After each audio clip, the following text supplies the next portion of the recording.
నీ సేవలో ఎదురైనా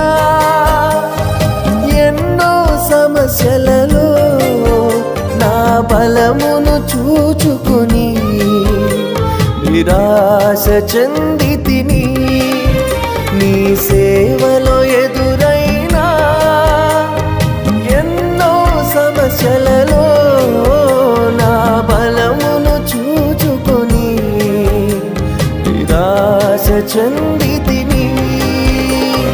భారమైన ఈ సేవను ఇక చేయలేనని అనుకొనగా, భారమైన ఈ సేవను ఇక చేయలేనని అనుకొనగా, ప్రధాన యాజకుడా యేసు నీ అనుభవాలతో బలపరచితివి.